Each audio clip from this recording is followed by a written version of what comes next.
Our community has a lot of anxiety around what our kids are going to be exposed to in college.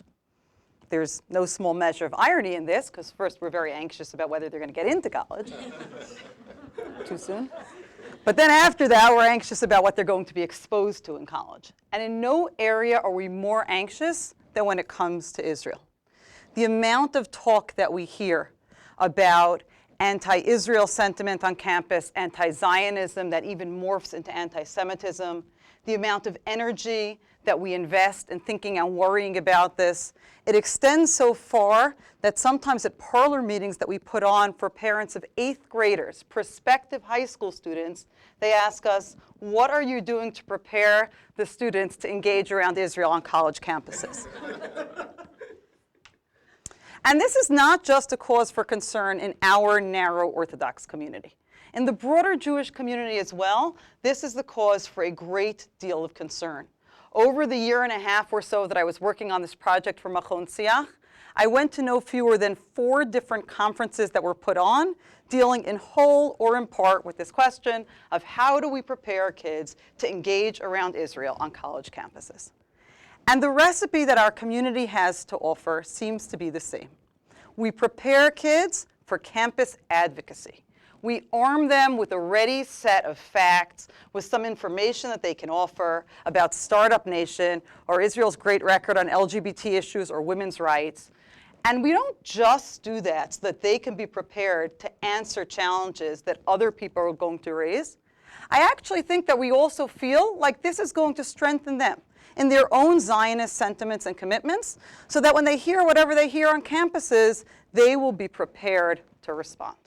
This is something that our community is committing a lot of time to. It's committing a lot of communal resources to. There's just one problem. It's not what our kids tell us that they need. When our alumni come back and visit us, when they sit down and talk with us about their Israel experiences on campus, when they say to us, I wish you had given me more of, or I wish you had prepared me for, they don't say, I wish you had given me more advocacy training, I wish you had prepared me with more facts. Last year, I had 2 students come back and sit down in my office on my couch, and I said to them, because I was working on this and I was interested in hearing about their experiences, tell me, what's it like on campus about Israel? Waiting to hear, some stories about BDS activism or whatever it was. And they looked at each other, and one of them thought, and she said, yeah, I think there was a die-in on the quad once. A die-in is when a whole bunch of people lie down and pretend to be dead. I think there was a die-in on the quad once, but I wasn't really there. I didn't see.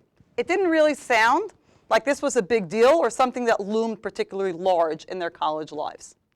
This was confirmed for me when at one of those conferences I attended, I spoke to a number of JLIC educators. JLIC, as you may know, is a program of the OU to put educators, usually a husband and wife couple, on college campuses, and they've done a tremendous amount enhancing Orthodox life on college campuses. And I asked these JLIC educators the same question. Is this issue, the strident anti-Israel, anti-Zionism that sometimes even morphs into anti-Semitism, is this the most pressing issue that you see among Orthodox college students when it comes to Israel on campus? And they said, yeah, no, really it's not a big deal for our kids.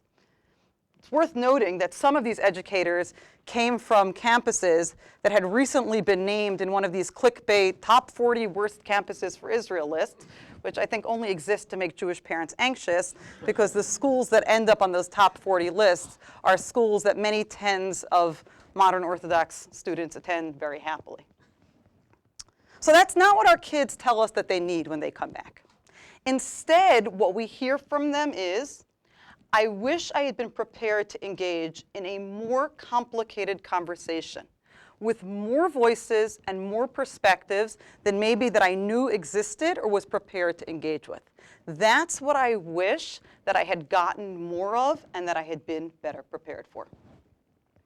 And in the course of my wandering around to all these conferences, I actually encountered an idea or a set of ideas that helped me understand and think about our approach to this issue, and that I want to share with you this evening. I heard a scholar named Dr. Tamara Kaufman-Witties, who's a researcher at the Brookings Institution, talk about the following idea. She said, you often find among diasporic communities, communities in exile from the home country, that while the populations back in the home country continue to change and evolve over time, in terms of their politics, in terms of their ideas, in terms about how they think about or engage with the world, the diasporic community, in order to prove its loyalty and commitment, has to stay fixed in the ideas and positions that it held, because it's afraid that if it lets go of or shifts them in any way, its loyalty will somehow come into question. And while she presented this idea relating to a couple of other communities, it struck me right away how relevant it seemed to be in thinking about our modern Orthodox Jewish community in the United States. She told me about it in reference to Irish Americans in Boston and Cuban Americans in Miami, but the example holds. But the example holds. Because in the Israeli political discourse in Israel, there is a very wide and robust range of opinions and positions that gets aired and articulated. Sometimes at very high volume, but a wide range of positions that gets aired and articulated. And in our modern Orthodox community in the United States, I think often there is a much narrower range of positions that is considered to be acceptable to articulate or engage with when it comes to our Zionism.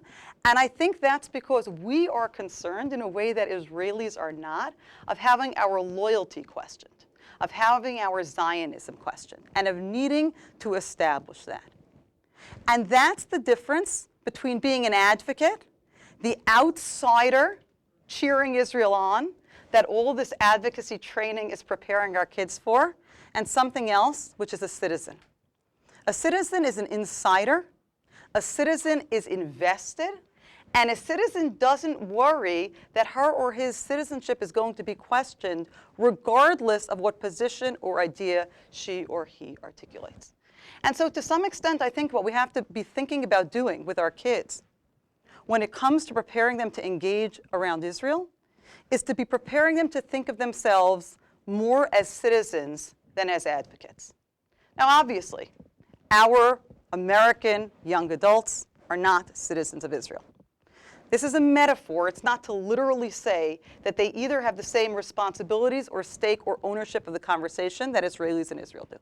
But it is a metaphor for a different kind of way of seeing ourselves and of them seeing themselves in this conversation. So what am I asking for our modern Orthodox community? Really, of our parents. What am I asking of our parents who send their kids to us and I say, I really want to be able to have these kinds of conversations with your kids while they're still in high school? Here's what I'm asking. I'm asking, have greater confidence and trust in what you have accomplished. Because here's the thing. You've done a really good job instilling in your children a deep sense of commitment to and love for Medinat Yisrael. That Zionism is deeply bred into their bones.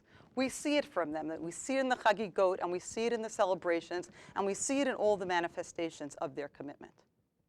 I think maybe I see it more because I didn't grow up in this modern Orthodox community. I grew up in the Yeshivish Black Hat community, where Zionism simply was not a thing. Yom Ha'atzmaut was not a day on my school calendar. Never mind celebrated, it wasn't a day. We didn't know that it happened. We certainly didn't march in the Salute to Israel parade. I was interested enough in seeing what that whole thing was about that in my senior year in high school, one Sunday in the spring, I took the subway from Brooklyn into Manhattan to see what the Salute to Israel parade was all about. So that was the teenage rebellion of my wayward youth. But as somebody who came into this community from the outside as an adult, maybe I have a different perspective in seeing the success in inculcating that deep sense of love and commitment in my students, in our kids. And so I want to say trust that. Trust that love, trust that commitment, trust that it's strong enough to be able to stand up to an engagement with challenging or complicated ideas. Engagement as a citizen.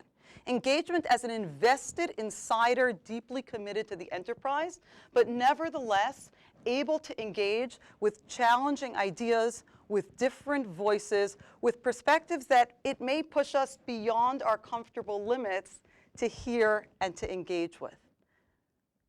Because sometimes in wanting to guard that which we have accomplished, in trying to ensure that it's protected and our kids are protected, that they're not exposed to anything that might shake that, in fact, we're being counterproductive.